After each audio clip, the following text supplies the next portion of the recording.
We begin with what may be one of the most significant transactions of the year. The world's richest person is now on track to become the new owner of Twitter. Elon Musk first broached the topic of buying Twitter 4 years ago. At the time, the tweet was seen as kind of a joke.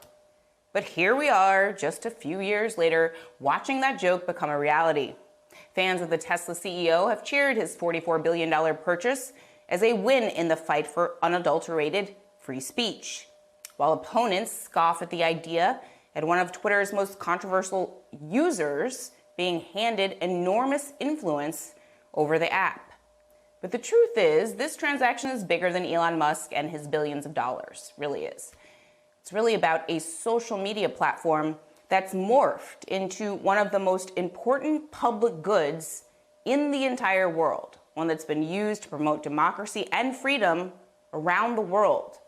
But that has also sometimes been used as a vehicle for destructive behavior. We've watched over the years as activists here at home use the power of Twitter to launch full-scale movements. Black Lives Matter started as a hashtag on Twitter in 2013 following the acquittal of George Zimmerman for the murder of Trayvon Martin. It's now turned into a global movement that forced entire governments to focus on the disproportionate challenges faced by Black people. Me Too also began as a hashtag on Twitter and led to an overdue reckoning in Hollywood and elsewhere that ousted some of the world's most powerful figures. Outside of the US, Twitter helped fuel a wave of anti-government demonstrations in the early 2010s across the Arab world. And governments tried to block access because it literally gave too much power to the people.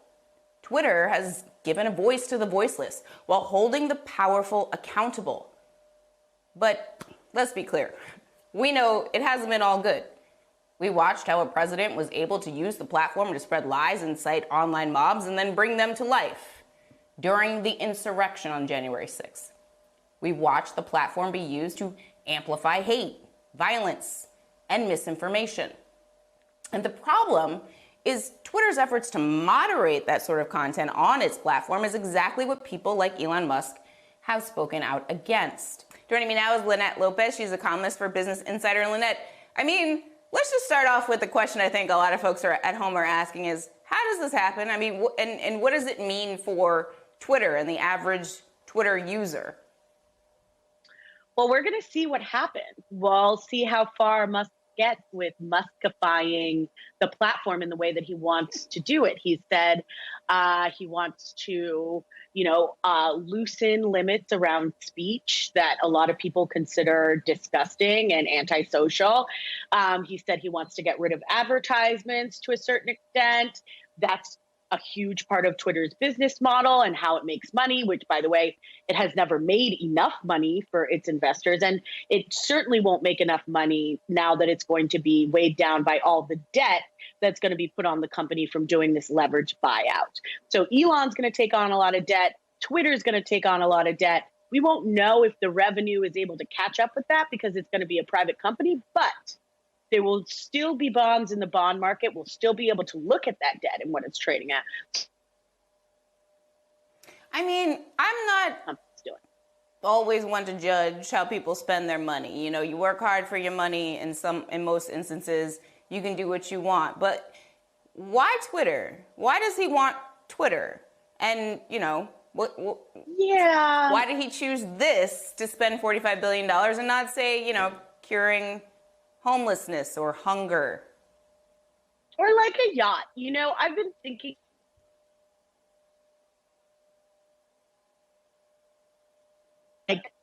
guiding star in life is like hedonism and lording their money all over other people. And they buy fun things like $100 million yachts and like girlfriends and all this stuff. Elon seems to eschew all of that. What he really likes to do is troll. More than anything, he likes to troll. And he thinks that his vision of the world is something like some kind of sci-fi novel. We're about to enter this dystopian reality and he needs to save us all. It's, this is why this like sanctimonious, ridiculous language, you hear it from Jack, you hear it from Mark Zuckerberg too, to a certain extent. They're all kind of living in this sci-fi fantasy novels where they get to be the heroes and they don't actually recognize that they're supervillains.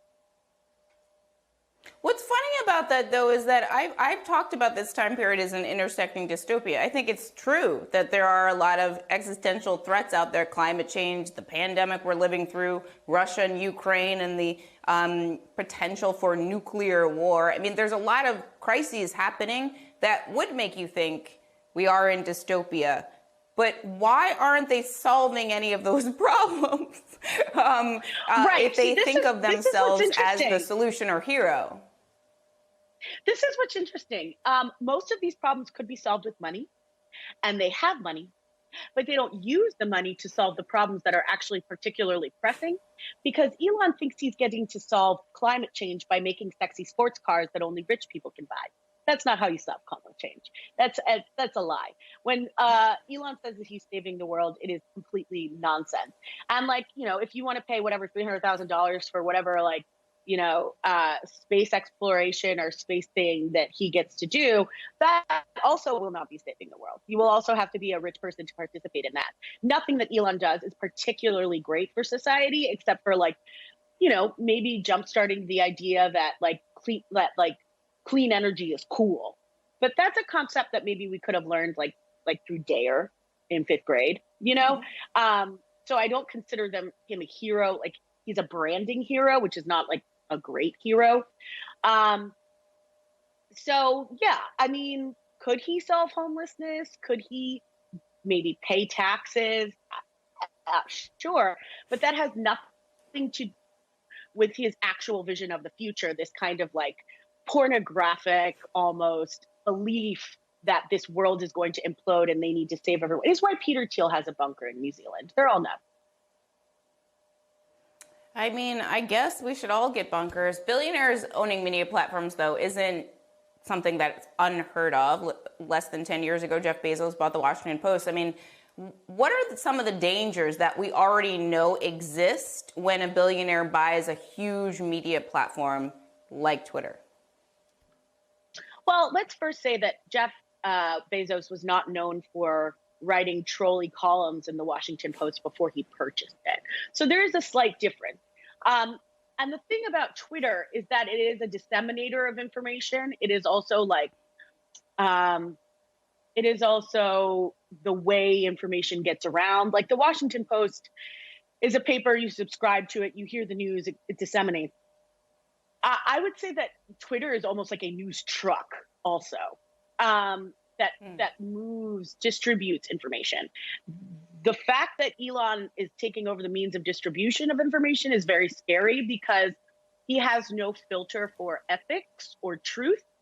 He was a big spreader of misinformation. He said rude things about trans people, and just like he has no belief in the real impact of speech. You see this also at Tesla. Back in 2017, a bunch of the Black employees at Tesla complained of racist behavior inside the factory. And he basically wrote a letter saying, just deal with it. If somebody is rude to you, let them apologize and get over it.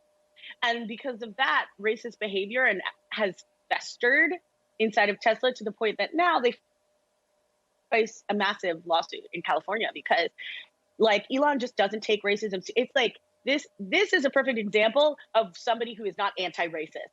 He's like, oh, I'm not racist. No, you need to be anti-racist because you have 40,000 people in your factory that you look after, and some of them are Black, and some of them need to be protected because of the society that we live in and the real meanings that words have in this society that we collectively give them. You are not above that, even though you think you are. What about Trump coming back? I think that was one of the big questions people had yesterday when they heard the news, is he's going to let Donald Trump back on Twitter. Maybe it passed Elon, but here's the thing. I don't know if that's a good business bet. Wasn't Trump supposed to take a bunch of people to Truth Social, but then that was a huge failure?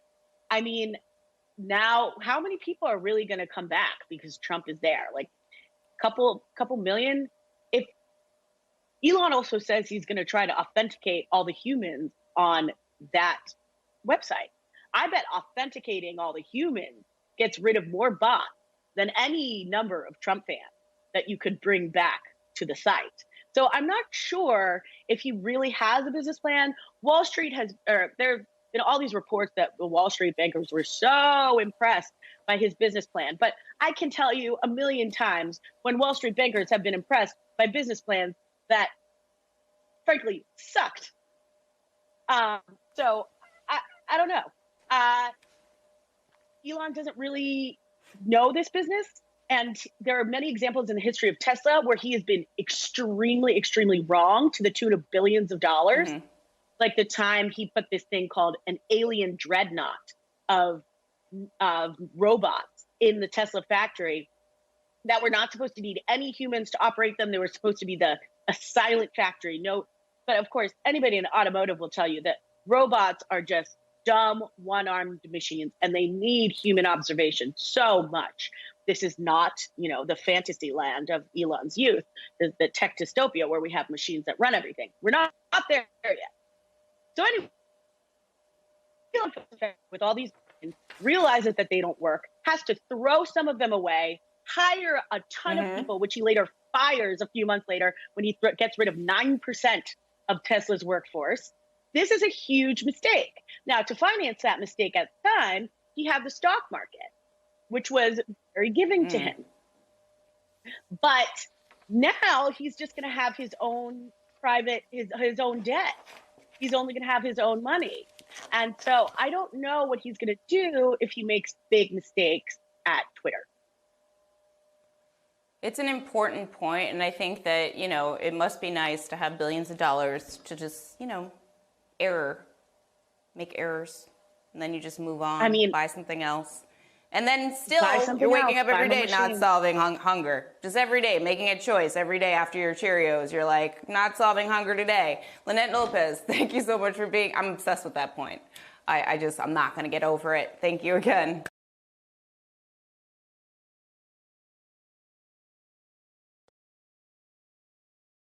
Hi, I'm Zerlina Maxwell. Thanks for checking out our channel on YouTube. You can see more from Zerlina by clicking any of the videos on this screen, and make sure you subscribe below to stay up to date on the day's biggest stories. Thanks for watching.